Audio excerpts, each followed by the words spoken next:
Hey, Mama, welcome to the One Income Family Podcast. Does living on one income feel tight? Do you feel like you have to be, restrictive to make it on one income? Are you ready to release the tension and put some money back into your budget?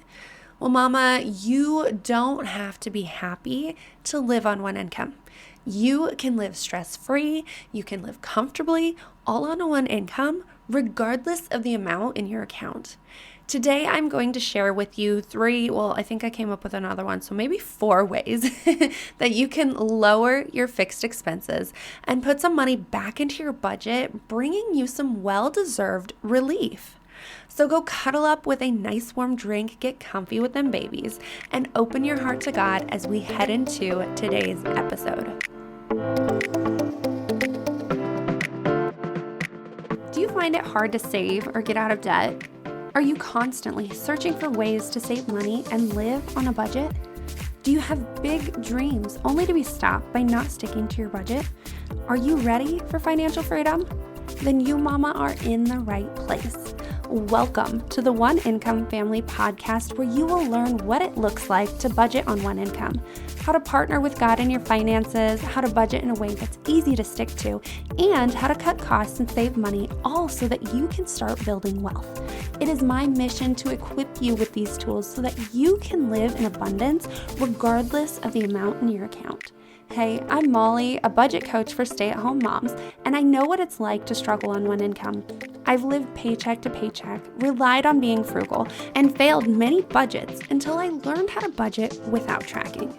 This has allowed my family to pay off debt and build wealth all on one income. So, if you are ready for financial freedom, then go grab that stroller, plug in those headphones, and let's get to it.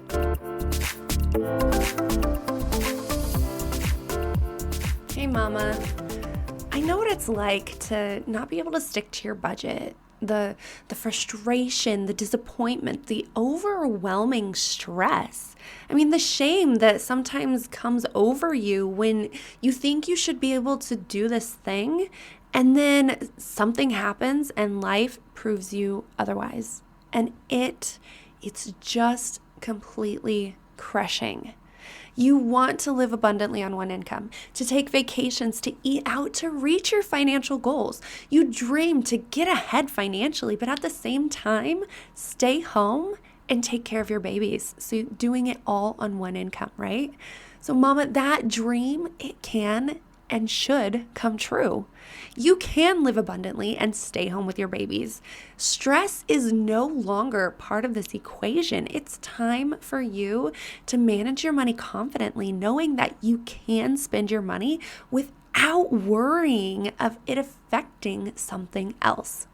I want you to say yes to you, to declare that today is the day that you are going to release the fear and the shame so that you can stick to your budget, so that you can be confident in your financial decisions.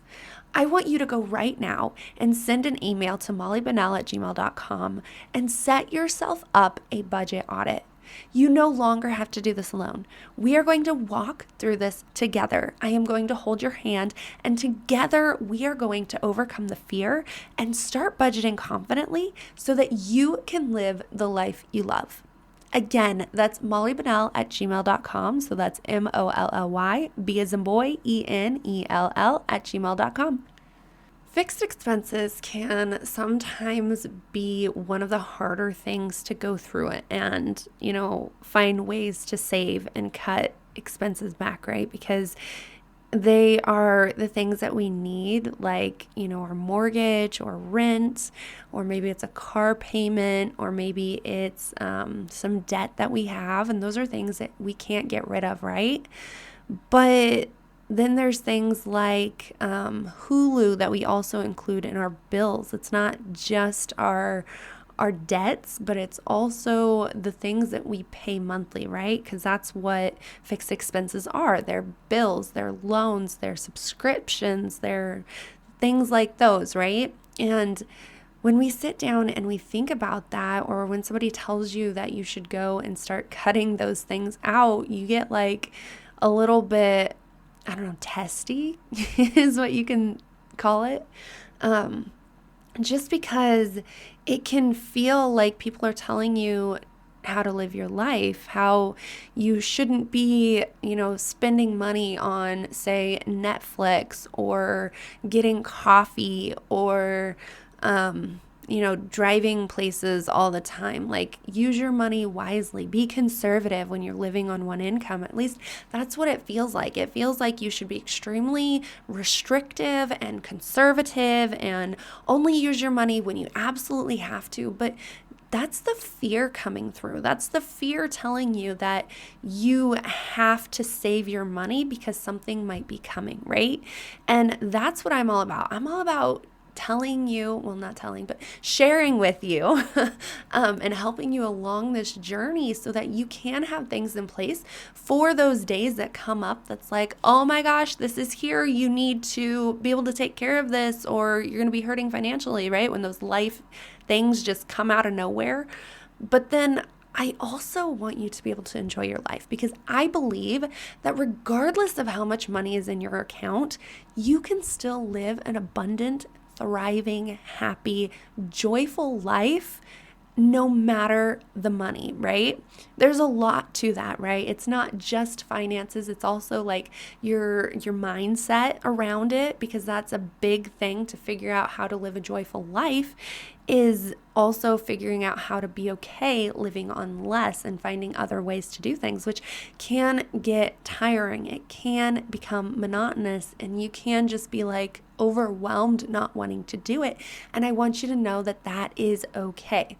So I want you to go into this episode with the mindset that this is something that I can do on a regular basis, and it's something that you should walk through on a regular basis simply to see if there's something that you can cut, because things change. What you do every single season is going to be different. So what might be a priority in this season may not be a priority in the next, right? And so I want you to take this episode and I want you to take it with you and just maybe monthly go through what I'm about to share with you so that you can really know what's going on in your finances, but also be constantly looking for ways to save, because I believe that is a big thing.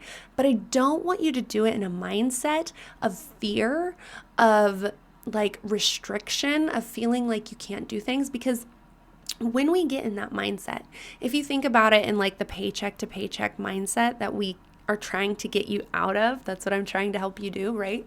When you think of it in that manner, the paycheck to paycheck lifestyle essentially gives you like a feast or famine kind of mindset. So you go from 1 week having nothing and you have to be extremely cautious with your spending, to another week where you have so much money, you're like, oh, I can go do everything and anything. And you completely forget about the budget because you are constantly going, I have no money to, I have a lot of money to, I have no money to, I have a lot of money. And that is what my budgeting system is getting you out of. But that's also going to help like relieve the stress and allow you to sit down and look at your budget, look at your expenses with a clear and open mind and like an open heart to God, allowing Him to even share with you things that maybe He says you should get rid of, right? There could be something that maybe you like to keep, but maybe He's telling you, He's convicting you, He's saying, hey, for a season, let's set this down so that you can take care of something else, right? And that's what's so important, is to be able to sit down and do that, right? So with that being said, with that little caveat, right?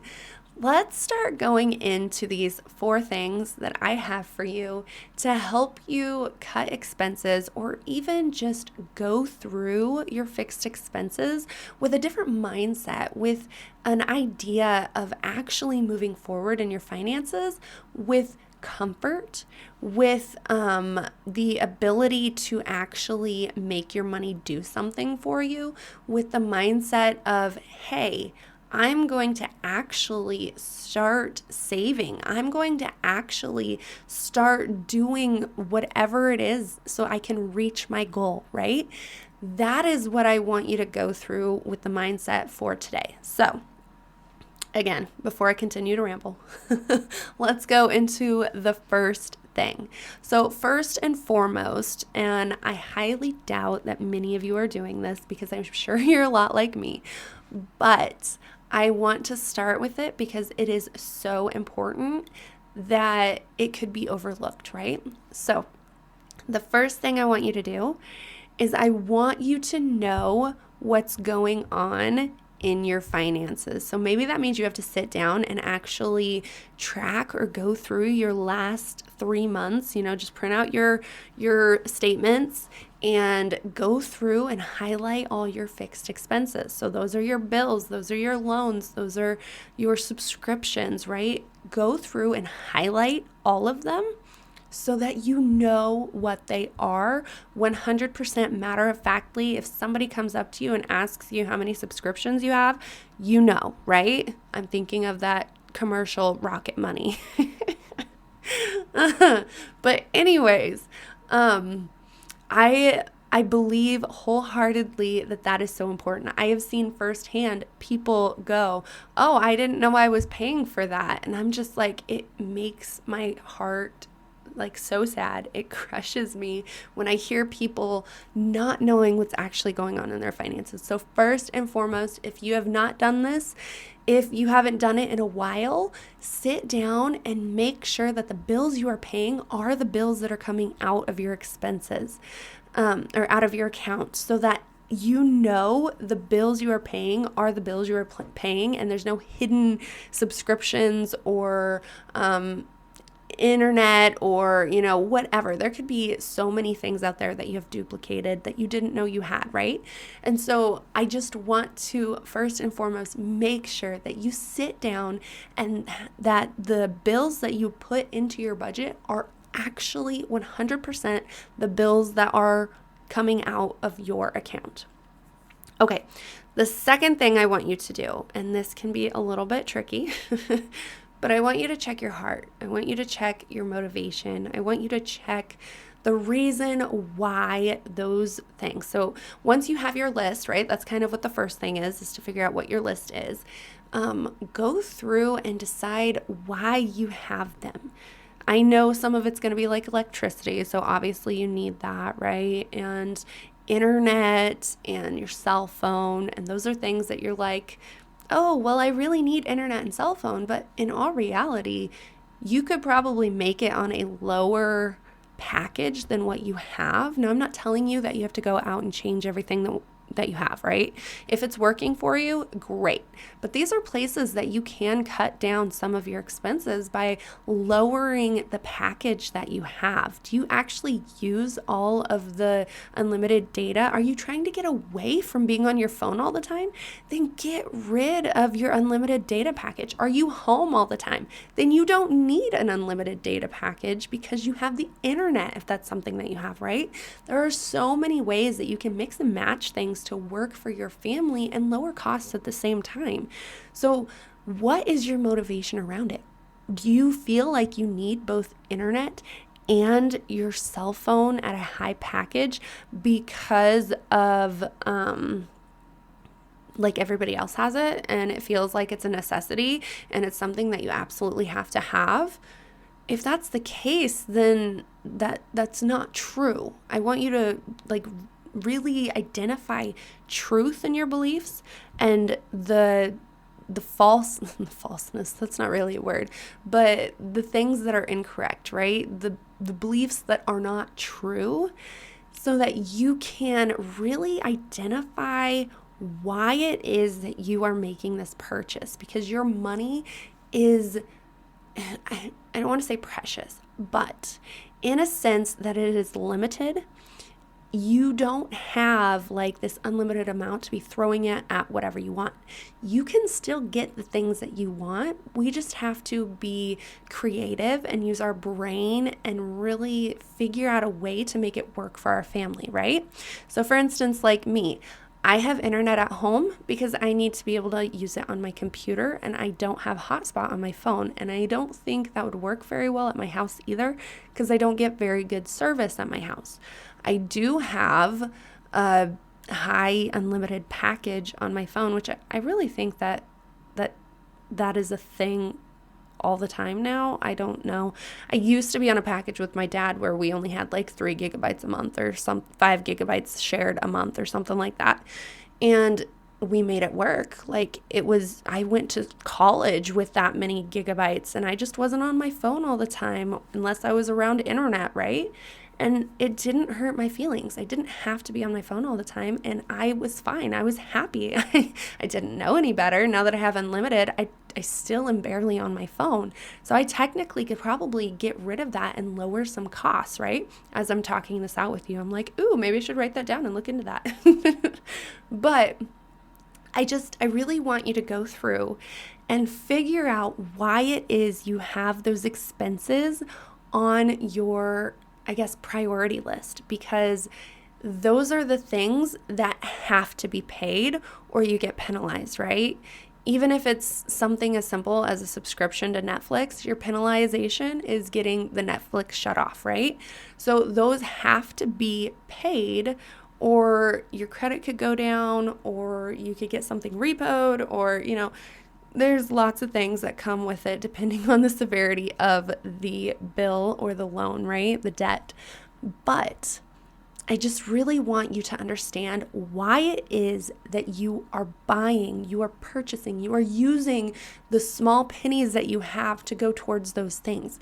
Because if it's not something that you really want or need, then get rid of it, right? Cut it. Find another way to do the same thing without it, which I'm kind of jumping into another topic, but or another point. But I really think it is so important to know why it is you're putting money towards something. And if you don't have a reason, you better figure it out. And if you don't have a reason, then maybe you should get rid of it, right?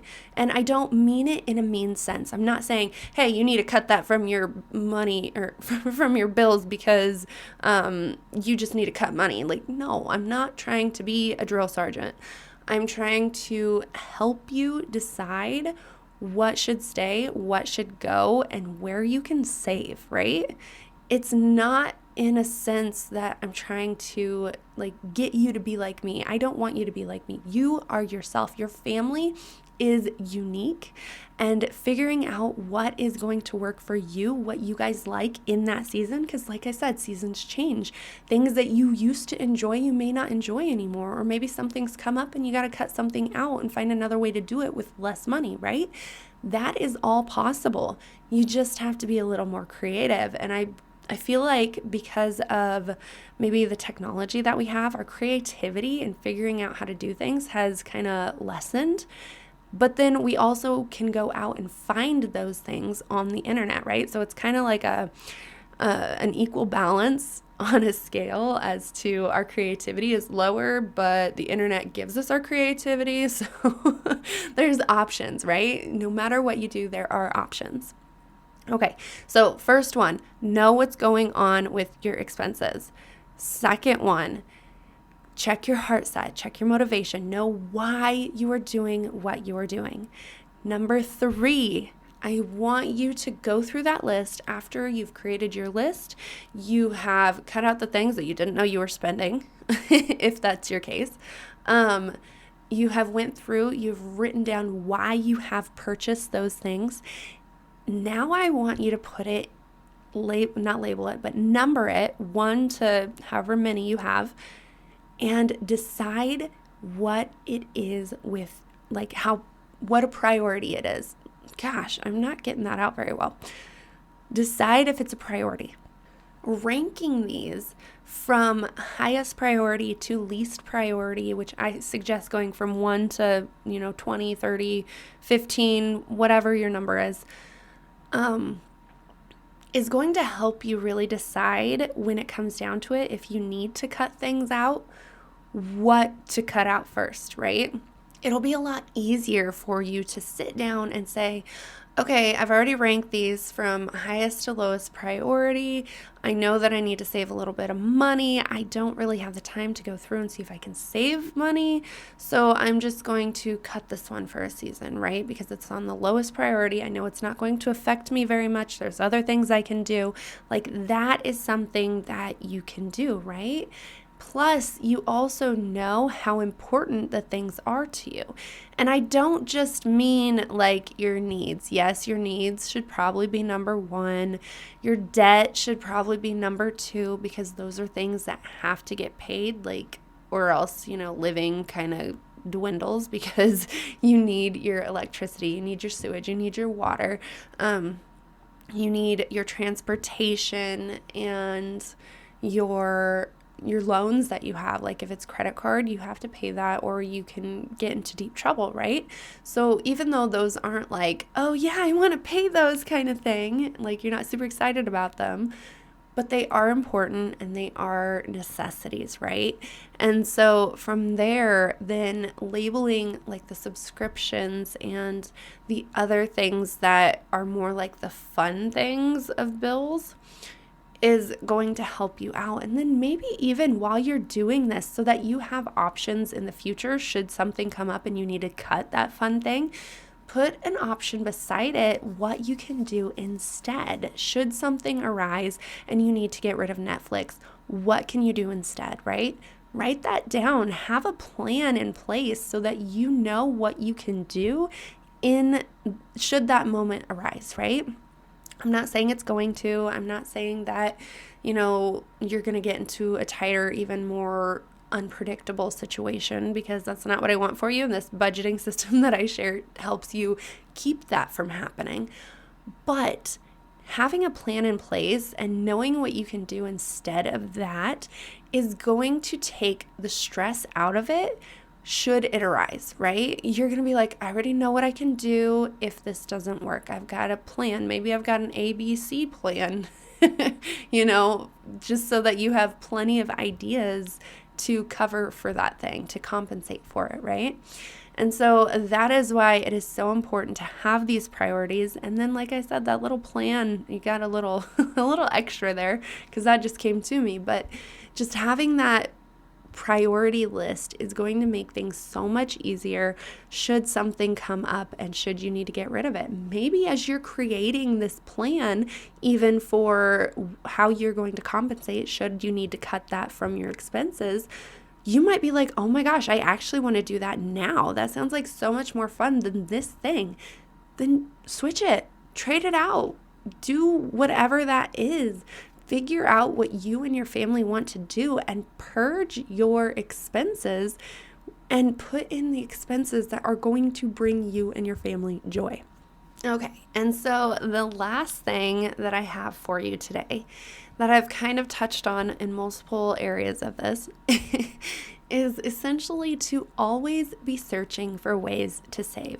It is so important to just constantly be doing that, and not in a sense that you're trying to be cheap, but in a sense that, things are always changing and seasons are changing, prices rise, the economy changes, and I just want you to be able to be in practice. That's kind of what I want here, just to practice looking for ways to save. That doesn't mean that you always have to implement them.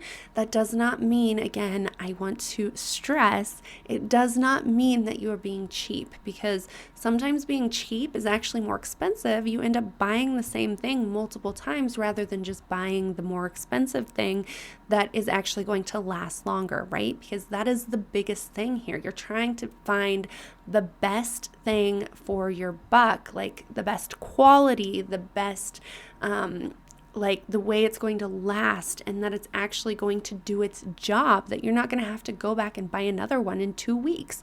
That is not being frugal, essentially, but that's not going to save you money. And that's what you're looking for here.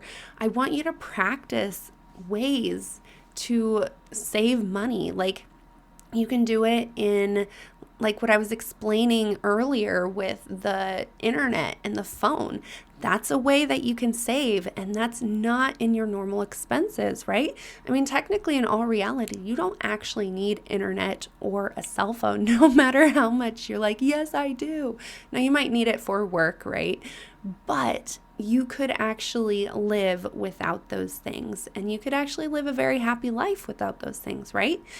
But that I'm not telling you to get rid of them. I'm just like stating the obvious so that you can see where I'm coming from here. I also, another example that I've just recently learned is Disney Plus. So there was a season where I was like, ooh, I really want to watch this movie. It's coming out. It's cheaper to just get a month's worth of Disney Plus than it is to go to the movie theater with my family, right? And so I bought a month's worth subscription of Disney Plus to specifically watch that movie that was coming out. And then we shut it off after that. Well, then I kept getting emails and emails because obviously they want you to come back, right? And so they're like, oh, come back for $2 a month for the next 3 months or $3 a month for the next 3 months. I get them all the time because I no longer have it, right? And I'm just like, ooh, that's a way somebody could save. If they utilized that and made a system out of it, they could go and buy it for like a month, then stop it and wait for those emails to come and then restart it when you have that, right? Or maybe you only do it during seasons like winter months. That's a big thing that we like to get those subscriptions during the winter months because we're not going out as much because it's not as nice, right? So it's also so my husband can watch football, right? But during the winter months, we have the TV for a little more entertainment since it's not as nice to go outside. Now we could play games now that my kids are finally old enough, or we could read books and do other things like that, but that is still something that we enjoy. We enjoy watching movies together as a family, and so that is how we handle it.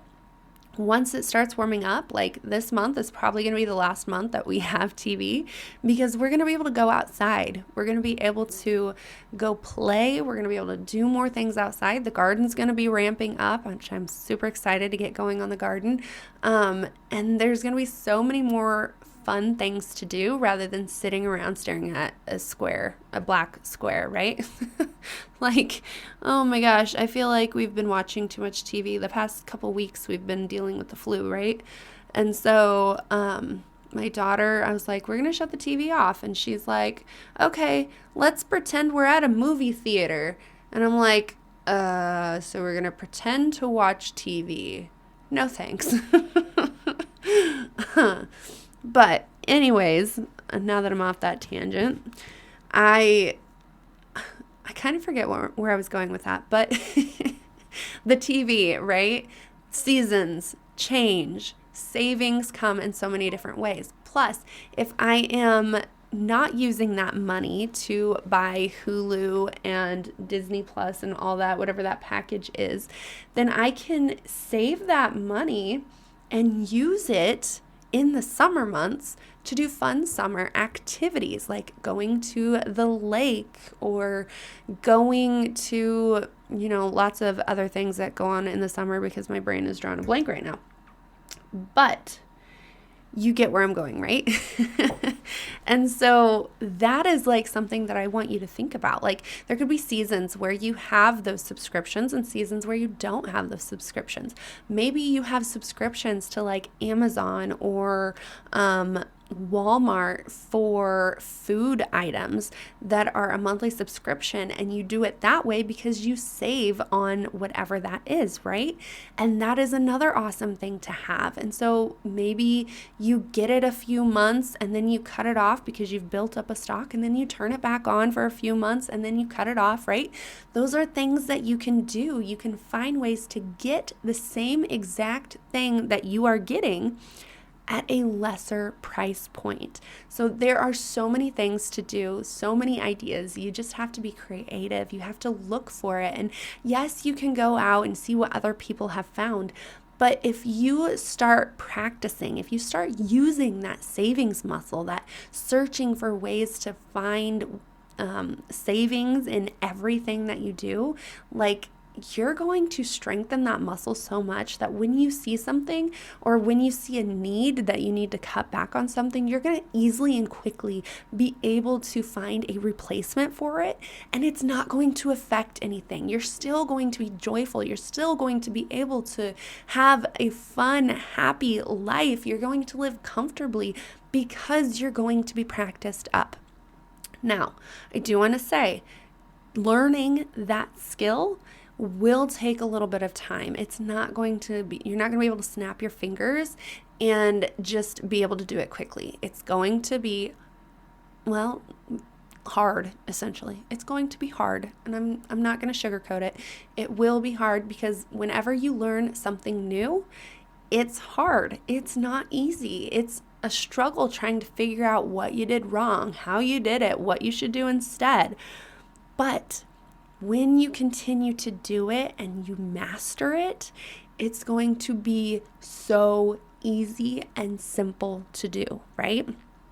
Okay, so let's go over what I've talked about. The first thing that I want you to do to be able to cut your fixed expenses is to know what's already going on. Go through your statements. Don't go through your budget. Go through your past 3-month statements.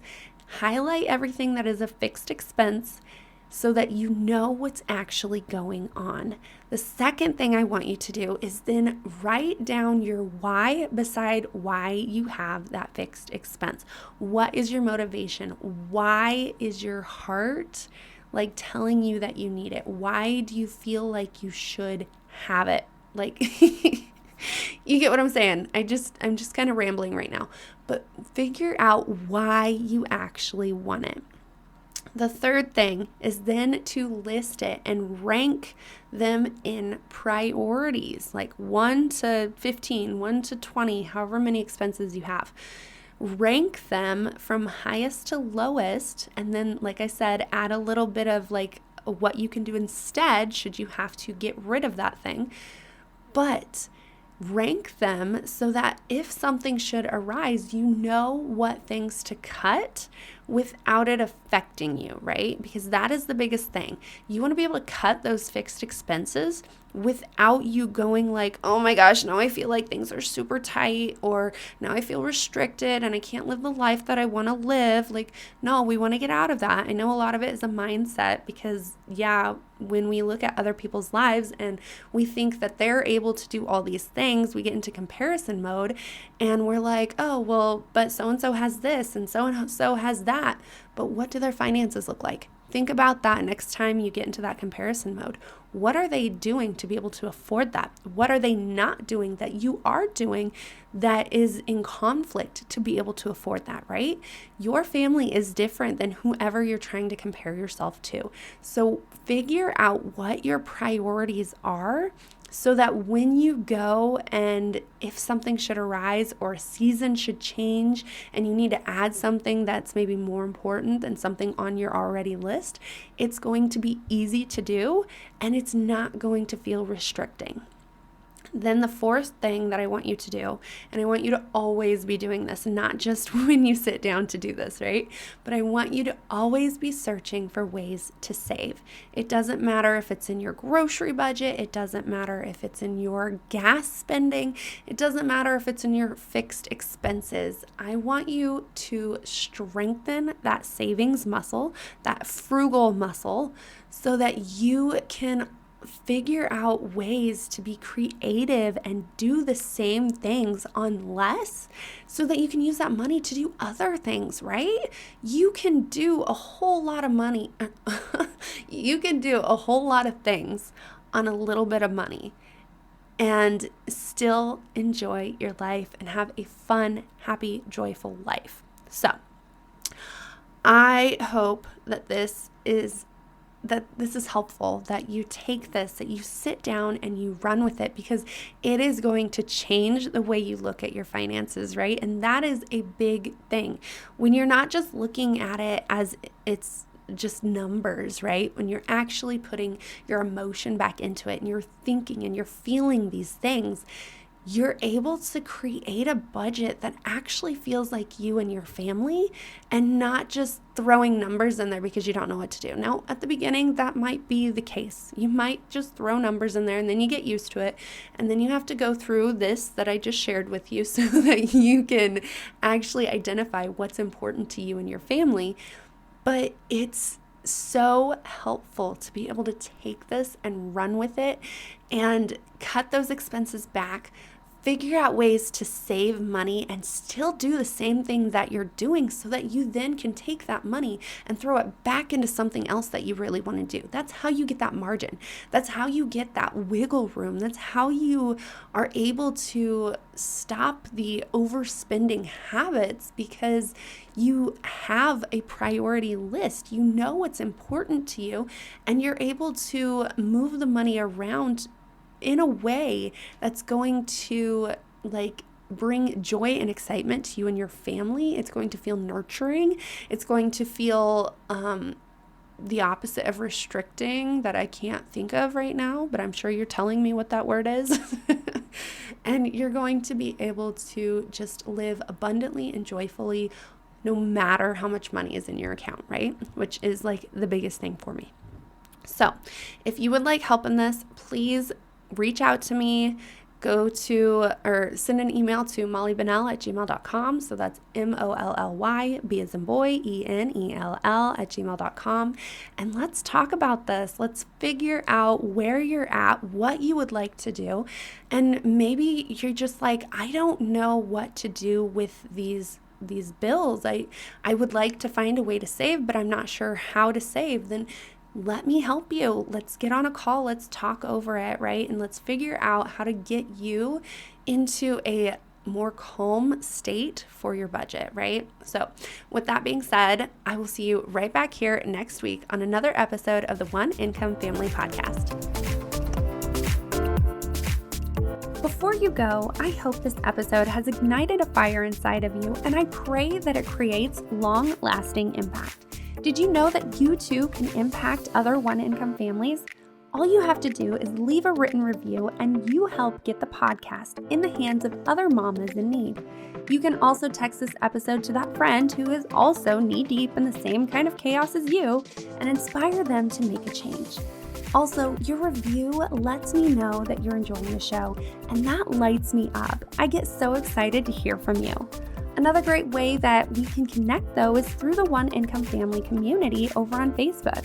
So after you're done leaving that 5-star review, head on over to the community where you will find other mamas working their way out of the chaos. You can ask your questions and connect with others who truly understand what you are going through. I cannot wait to connect with you in the community. Until then, I will see you right here next week on another episode of the One Income Family Podcast.